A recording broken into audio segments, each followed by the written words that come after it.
नमस्कार।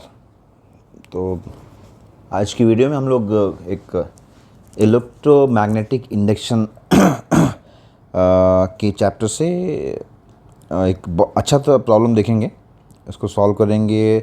साथ में क्या क्या कंसेप्ट्स इन्वॉल्व हैं, कैसे कैसे हमको सॉल्यूशन के बारे में सोचना है वो सब चीज़ें के बारे में बात करेंगे। ये क्वेश्चन भी पाथ फाइंडर से लिया गया है। क्वेश्चन नंबर 19 है, build your understanding electromagnetic induction chapter से। तो देखते हैं क्वेश्चन क्या है। A perfectly conducting square frame of mass M, side L and inductance L. अच्छा, देखिए इंडक्टेंस दिया हुआ, ठीक है। With small gap cut in one of its arms placed on a frictionless horizontal floor where a non uniform magnetic field that is given by this equation B is equal to B not one plus K x J cap. ध्यान दीजिए, magnetic field जो है के x की direction में तो बढ़ रही है, बट इसकी डायरेक्शन है वो जे कैप की डायरेक्शन में है। हियर के इज पॉजिटिव कांस्टेंट, ठीक है। Centre of frame initially coincides with the origin of coordinate system attached to the floor as shown in the figure. If the gap is closed with a perfectly conducting material and then the frame is imparted a velocity v naught in the positive x direction without any rotation, how will its displacement x vary with time t?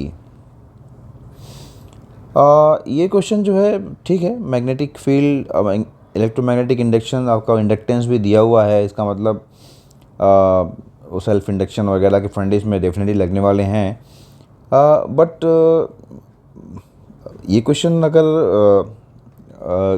Numericals अगर हमने लगाए हुए हैं magnetic field या magnetic induction के, तो बहुत ज़्यादा डिफ़िकल्ट नहीं है ये क्वेश्चन। थोड़ा सा बस इसका फिगर देखेंगे, कैसा मूवमेंट हो रहा है, क्या हो रहा है। उसके बाद अगर हम समझ गए इसको क्वेश्चन को, तो मेरे ख्याल से we can solve it easily. और डिस्प्लेसमेंट वर्सेस टाइम का इक्वेशन आपको निकालना है बेसिकली। तो अब सिंपल से देखिए, डिस्प्लेसमेंट और टाइम, मतलब अगर मैं सोचूं डिस्प्लेसमेंट, अच्छा इसके पहले देखिए ये क्वेश्चन, ये जो राइट साइड में क्वेश्चन है, देखिए ये भी मैंने एक बुक से लिया हुआ है कि ये coil of inductance L connects the upper ends of two vertical copper bars. ये कॉपर बार्स हैं, ये रॉड है।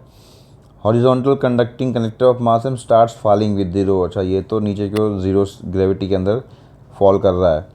The whole system is located in a uniform magnetic field B perpendicular to the plane of the bars. Find the law of motion xt of the connector. मेरे ख्याल से ये question के पहले, ये वाला जो मतलब ये क्वेश्चन नंबर 19 से पहले हम लोग को ये क्वेश्चन सॉल्व करना चाहिए। तो जो भी लोग देख रहे हैं, जो भी स्टूडेंट्स देख रहे हैं, वो उनसे मेरी यही सलाह है कि ये वाला क्वेश्चन को पहले ट्राई करें। ये क्वेश्चन आपसे बन गया तो ये क्वेश्चन भी मोर और लेस थोड़ा इजी हो जाएगा। तो वीडियो को आप लोग पॉज कर दें, ये वाला क्वेश्चन सॉल्व करें पहले, राइट साइड वाला, फिर आपका लेफ्ट साइड वाला सॉल्व करने का कोशिश करें। इससे आपका इस टाइप के जितने भी क्वेश्चन आएंगे उनकी एक प्रैक्टिस हो जाएगी। फिर आपको एक कंसेप्ट दिमाग में बैठ जाएगा। तो उससे क्या होगा, आप एग्ज़ाम में आपको क्वेश्चन आए इससे मिलता जुलता या कुछ इसी कंसेप्ट पे बेस्ड, तो आपको टाइम नहीं लगेगा बेसिकली। देखिए प्रैक्टिस, ठीक है, आपको कॉन्सेप्ट्स आते हैं, आपने काफ़ी पढ़ा हुआ है, ठीक है, बट आपने अगर प्रैक्टिस नहीं की है तो आपको एग्ज़ाम में टाइम लगने वाला है। आपने जितनी प्रैक्टिस की होगी आपको उतना ही कम समय एग्ज़ाम में लगेगा, क्योंकि आपको मालूम है कि हाँ ये इसमें ये कंसेप्ट लगेगा और ये कंसेप्ट्स को हम लोग लगा के जो भी पूछा गया वो निकाल सकते हैं। तो हम लोग बात कर रहे थे कि इसमें डिस्प्लेसमेंट एक्स वर्सेस टाइम के बारे में पूछा गया है। तो डिस्प्लेसमेंट एक्स वर्सेस टाइम, देखिए तो मालूम ही है कि इसमें कुछ ना कुछ इक्वेशंस बनने वाली हैं, डिफरेंशियल इक्वेशंस, जिनको कि हमको सॉल्व करना पड़ेगा। ये मैं इसलिए बोल पा रहा हूँ कि अगर मैंने मैग्नेटिक इंडक्शन या मैग्नेटिक फील्ड के इस टाइप के कुछ सिंपल क्वेश्चन लगाए हुए हैं तो मुझे थोड़ा सा आइडिया है, इसीलिए बोल रहा हूँ कि आपको थोड़ा सिंपल क्वेश्चंस लगा के ही इस क्वेश्चन को ट्राई करना है। तो इसमें देखिए, इसमें अगर मुझे एक्स और टी के बीच में जो रिलेशन निकालना है, तो एक तो मुझे इसकी जो फोर्स बैलेंस इक्वेशन बनानी पड़ेगी, देखना पड़ेगा कि इसमें क्या क्या फोर्स लग रहे हैं। फिर वो जो टोटल फोर्स लगेगा उसको मैं एक इक्वेशन, आपको मालूम ही है, M D two V upon D T two is equal to जो टोटल फोर्स है, वहाँ से मैं इसको लगा सकता हूँ कि E D two E, sorry D two E नहीं, यहाँ पे डी टू एक्स आएगा, सॉरी, तो एक्स यहीं पे एक्स आ रहा है, इधर कुछ फोर्स आएगा, तो एक्स और टी में एक यहाँ से एक डिफरेंशियल इक्वेशन बनेगी, उसको हमको इंटीग्रेट करना पड़ेगा, तो मेरा जाके कहीं एक्स और टी में रिलेशन निकल के आ पाएगा। तो पहला बेसिक फंडा जो मेरे दिमाग में आया ये है कि भैया इस पर क्या क्या अभी फोर्स लगने वाले हैं, इस जो ये हुप दिया हुआ है। तो आप देखिए, थोड़ा सा ध्यान देते हैं, मैंने जो फिगर बनाया है ACDB, ठीक है, नाम तो कुछ भी आप ले सकते हैं। ये डायरेक्शन x है, ये डायरेक्शन मैंने z लिया हुआ है, जैसा कि बुक में भी लिया हुआ है। तो ये ऊपर की ओर इस पॉइंट पे आप अगर पेन एकदम रखें परपेंडिकुलर, तो ऊपर की डायरेक्शन, ऊपर की ओर ये आपका y डायरेक्शन होगा। ये कैसे निकाला, ठीक है, बाकी सभी बच्चों को मोस्टली इसको पता रहेगा। अगर आपको थोड़ा सा भी कन्फ्यूजन होता है तो आप एक सर्कल ड्रॉ कीजिए x y और z का, तो x cross y cross z और z क्रॉस x। तो हमें x और z मालूम है, तो बेसिकली हमको z क्रॉस x इस वाले सीक्वेंस में जाना है। तो मैं z क्रॉस x करूँगा, देखिए z क्रॉस x, z जब मैं इधर से लेके इधर जाऊँगा z क्रॉस x, तो मेरा जो अंगूठा है वो ऊपर की तरफ आ रहा है, इसका मतलब मेरा जो y डायरेक्शन है वो ऊपर की तरफ है। वैसे देखिए, अगर मैं x क्रॉस y करता हूँ, x क्रॉस y, तो मेरा जो अंगूठा है वो नीचे की तरफ आ रहा है। करके देखिए, x क्रॉस y कीजिए तो अंगूठा आपका z की तरफ ही आ रहा होगा। तो ये सर्कल याद रखिए, x y z, x cross y cross z cross x, दोनों का क्रॉस प्रोडक्ट लीजिए। जो तीसरा प्रोडक्ट आए, जो डायरेक्शन आएगी वो आपकी तीसरे जो ये है उसकी डायरेक्शन होगी, ठीक है। ये आई होप ये काफ़ी बच्चों को क्लियर रहेगा, इसमें ये तो बड़ी बात नहीं है। तो अब देखिए ये फिगर देखिए AC, और अगर मैं बात करूँ ये, अब इसमें देखिए जो मैग्नेटिक फील्ड है B, ये जैसे जैसे मैं इधर जा रहा हूँ ये मैग्नेटिक फील्ड मेरा बढ़ रहा है, बढ़ते जा रहा है। तो पहले ये इस वाले दो डंडे जो AC और BD हैं इनकी बात कर लेते हैं। अच्छा, अब जैसे ही एक मैग्नेटिक फील्ड में ये मेरा कंडक्टर है, जैसे ही ये मूव करेगा तो ये चूँकि ये एक फ्लक्स को कट करेगा, और फ्लक्स को कट करने का जो रेट है वो भी फिक्स नहीं रहेगा, क्योंकि ये बी लगातार मेरा चेंज हो रहा है।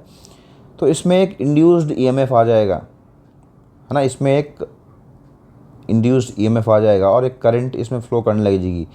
जब करंट फ्लो करेगी, मैंने देखिए डायरेक्शन ये दिखाई हुई है करंट की, अभी इस डायरेक्शन को मैं बताऊंगा नहीं कि कैसे ऐसे आई है मेरी डायरेक्शन, आप लोग जरा खुद से फाइंड आउट करने का ट्राई कीजिए। अगर आप कोई बच्चा नहीं कर पा रहा है तो आप कमेंट बॉक्स में पूछ लीजिए।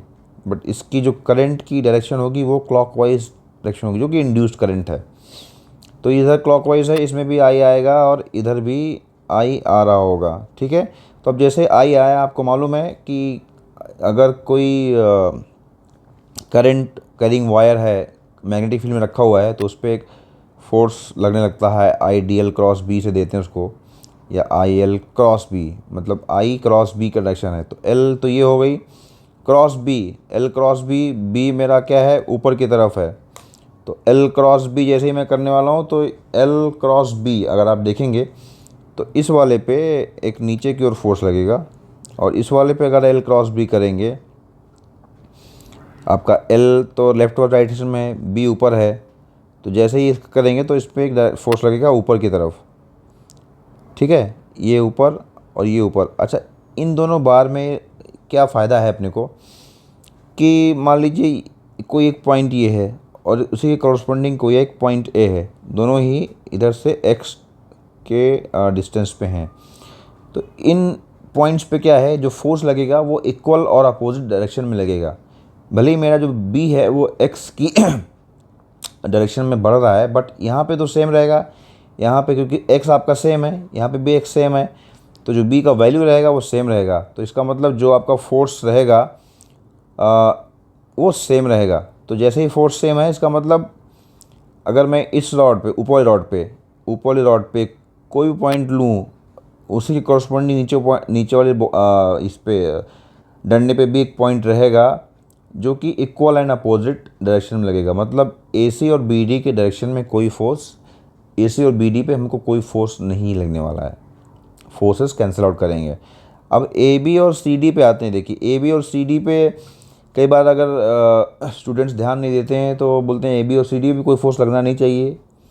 क्यों? क्योंकि करंट सेम है, लेंथ भी सेम है, तो आई एल क्रॉस भी।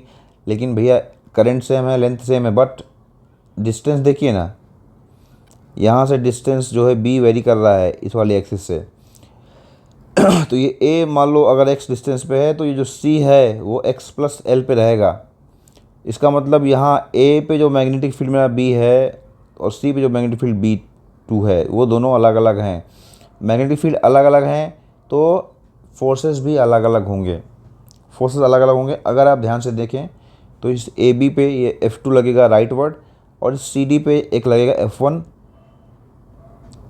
Left word. देखिए यहीं से अगर आप यहीं से आपका क्वेश्चन बन के आए F2 right word, F1 left word. और अगर आप देखिए तो F1 की वैल्यू आपकी ज़्यादा होगी। क्यों ज़्यादा होगी? क्योंकि यहाँ पे इस वाले डंडे पे जो आपका मैग्नेटिक फील्ड है बी 1 प्लस के एक्स जैसे से बढ़ेगा वैसे से बढ़ता जाएगा। तो यहाँ पे एक्स ऑब्वियसली ज़्यादा है तो आपका मैग्नेटिक फील्ड ज़्यादा है, मैग्नेटिक फील्ड ज़्यादा है तो आपका फोर्स भी ज़्यादा है। क्योंकि फोर्स क्या होता है आपका I L into B, B ज़्यादा है, एल और आई तो सेम है दोनों ही डंडों में, बी ज़्यादा है तो फोर्स ज़्यादा है। अब यहीं से आपका क्वेश्चन बन के आया। देखिए इसका जो मोशन हो रहा है वो हमने वेलोसिटी इसको राइटवर्ड डायरेक्शन में दिया, क्वेश्चन में दिया हुआ वी नॉट से, बट इस पे जो नेट फोर्स लग रहा है वो लग रहा है लेफ्ट वर्ड। अब ये लेफ्ट वर्ड फोर्स लगता जा रहा है जो कि इसकी इस वेलोसिटी को कम करते जा रहा है, इस वेलोसिटी को कम कर रहा है। तो अगर आपको याद हो हमारी जो सिंपल हार्मोनिक मोशन होती है, सिंपल हार्मोनिक मोशन अगर हम सिंपल से देखें, इस वाले अगर जो ये है अगर इसको मैं थोड़ा सा एक्सटेंड करके यहाँ से छोड़ दूँ, यहाँ से छोड़ दूँ, ठीक है, तो जैसे जैसे इधर आएगा ये वेलोसिटी, बट ये स्प्रिंग कंप्रेस होगी, वेलोसिटी तो इधर है, स्प्रिंग कंप्रेस होगी तो इस पर एक अपोजिट डायरेक्शन में फोर्स लगेगा। तो मुझे यहीं से थोड़ा आभास हो रहा है कि शायद ये कुछ तो सिंपल हार्मोनिक मोशन का एक इक्वेशन बनेगा। दूसरी चीज़ देखो, अगर आप किसी भी क्वेश्चन में आपका ये कंडक्टेंस वगैरह आ गया, बट कंडक्टेंस में क्या होता है, देखिए लेंस लॉ क्या बोलता है कि जो ये इंड्यूस्ड ईएमएफ होता है, अच्छा ये जो करंट आ रही है ये इंड्यूस्ड ईएमएफ की वजह से आ रही है, ये अपने उस फैक्टर को अपोज करता है जिससे कि खुद जनरेट हो रहा है। तो इसका मतलब क्या है, अब ये जो है मैग्नेटिक फील्ड बी है, क्योंकि बी भी बढ़ती जा रही है तो जैसे सीधा जा रहा है, तो ये करंट आई अभी बी का, अभी देखिए बता देता हूँ, बी का डायरेक्शन ऊपर की तरफ है तो इसमें करंट आई क्लॉकवाइज ही होगी ताकि इसका जो खुद का मैग्नेटिक फील्ड हो वो अंदर की तरफ, फेज के अंदर की तरफ हो। और साथ में इसकी जो वेलोसिटी है ये धीरे धीरे धीरे कम होती जाएगी। बट ये करंट जो है, current will keep on increasing. जैसे यहाँ से ऐसे ऐसे बढ़ रहा है, ये करंट हमारा जो है बढ़ता जाएगा क्योंकि उसको तो अपोज करना है ना मैग्नेटिक फील्ड का। मैग्नेटिक फील्ड आपका बढ़ता जा रहा है बी जो कि बी नॉट 1 प्लस एक्स दिया हुआ है, तो आपका जो करंट है ये भी बढ़ते जाएगा। बढ़ते बढ़ते बढ़ते एक कंडीशन आएगी जहाँ पे वेलोसिटी तो ज़ीरो हो जाएगी। वेलोसिटी ज़ीरो हो गई बट करंट है तो अभी भी फोर्स इस पर लेफ्टवर्ड लग रहा है, तो अब ये फोर्स इसको इधर लेफ्टवर्ड मूव कराएगा, लेफ्टवर्ड मूव कराएगा। फिर जैसे ही राइट में आएगी वेलोसिटी ज़ीरो होगी, यहाँ पे ओ पे आएगा वेलोसिटी मैक्सिमम होगी, फिर जाएगा वेलोसिटी फिर से ज़ीरो होगी। तो ये एक एसएचएम करता रहेगा। थोड़ा और एक बार आप अपने से खुद से सोचिए, देखिए कि एसएचएम करेगा। हम लोग सॉल्यूशन पे आते हैं। तो देखिए F1 F2 हमने डिस्कस कर लिया, F1 is greater than F2 हमने बता दिया क्यों। अब मैंने फोर्स बैलेंस इक्वेशन लगाई, mv dv/dt आई B2L माइनस मैंने इसलिए लिखा हुआ है, देखिए क्योंकि v मेरा इधर है और जब मैं dx/dt लिखूँगा तो मेरा v तो x तो इधर है और फोर्स मेरा इधर है, इसके लिए मैंने यहाँ पहले से ही माइनस लगा दिया। इसको आप सॉल्व करेंगे तो ये सीधा आई B0L2k ये एक इक्वेशन निकल के आ जाएगी आपकी। या अगर d2x/dt2 निकालेंगे तो ये m नीचे आ जाएगा और ये इक्वेशन नंबर 1 आ गई। ये तो एक देखिए मास बैलेंस इक्वेशन आ गई। अब अगर आप इस इक्वेशन को ध्यान से इस इक्वेशन ये राइट साइड देखें ज़रा, B0L2km ये सब तो कांस्टेंट हैं, बट ये आई हमको पता नहीं है, आई कांस्टेंट नहीं है। आई जैसे जैसे बढ़ मैं बोला ना, आई जैसे जैसे ये राइट वर्ड मूव कर रहा है आई बढ़ते जा रहा है। I will be depending on this displacement और डिस्टेंस एक्स। हमको वही अब आई का रिलेशन निकालना पड़ेगा। वो कहाँ से आएगा देखिए, फ्लक्स वगैरह से आएगा, क्योंकि हमको मालूम है इसमें इंड्यूस ईएमएफ आया है, तो हम लोग इंड्यूस ईएमएफ के लिए निकालेंगे इंड्यूस ईएमएफ कैसा हो रहा है। तो मैं देखो फाई को बी इंटू ए लिख सकता हूँ, डी फाई में क्या लिख सकता हूँ, B into D A plus A into D B. अब यहाँ पे डी ए जीरो है मेरा, क्योंकि जो एरिया है, एरिया तो फिक्स है, तो D phi simply B into D A into D B. A मेरा एल स्क्वायर है, डी बी की जगह में B not K into D X हो जाएगा। क्यों? क्योंकि बी मेरा क्या है, B not 1 plus K X है, इसको मैं अगर डिफ्रेंशिएट करूँ, डी बी मेरा क्या हो जाएगा, बी नॉट के और ये डी एक्स आ गया। ठीक है, तो यहाँ से डी फाई आ गया। अब मैं किरचॉफ अगर लूप लगा दूँ, देखो अभी चूँकि इसमें कंडक्टेंस दिया हुआ है, तो बस एक बैटरी लगेगी, करंट मैंने दिखाई है क्लॉकवाइज, तो इसका मतलब जो बैटरी लगेगी हमको उल्टा लगानी पड़ेगी, ये ठीक है। इसमें एक ये इंडक्टेंस होगा, तो दो बस ये इसके अक्रॉस जो पोटेंशियल ड्रॉप होगा वो इसके अक्रॉस भी सेम पोटेंशियल ड्रॉप होगा नेगेटिव डायरेक्शन में। तो मैं L D I by D T लूँगा, क्योंकि क्या हूँ, ये जो अपनी आपकी कॉइल है इंडक्टेंस वाली, उसके अक्रॉस पोटेंशियल ड्रॉप हो गया L D I by D T, it should be equal to ये बैटरी का ईएमएफ। बैटरी का ईएमएफ क्या है, D phi by D T. यहाँ से मैं निकालूंगा L D I is equal to D phi की वैल्यू मैं यहाँ रख दूंगा, करंट को निकालूंगा, तो ये मेरा एक करंट निकल के आ गया 0 टू आई करंट है, 0 टू एक्स ये है, ये एक आई। अब आई निकल के आया, मेरे को आई मालूम करने का था, आई मालूम हो गया, तो सिंपल सा मैं ये इस वाली इक्वेशन में आई की वैल्यू रख दूंगा। आई की वैल्यू जैसे ही मैंने रखी, ये देखिए मेरा एक इक्वेशन आ गया। अब देखिए अगर आपको सिंपल हार्मोनिक मोशन के फंडे थोड़ा याद हो, तो D two X upon D T two, ये अगर minus omega square X type में होता है, तो ये आपका फंडा जो बन के आ गया, ये बन के आ गया ओमेगा स्क्वायर। तो मैंने वही चीज़ लिख दी है, देखिए ओमेगा स्क्वायर ये हो गया, ओमेगा आपका ये निकल के आ गया।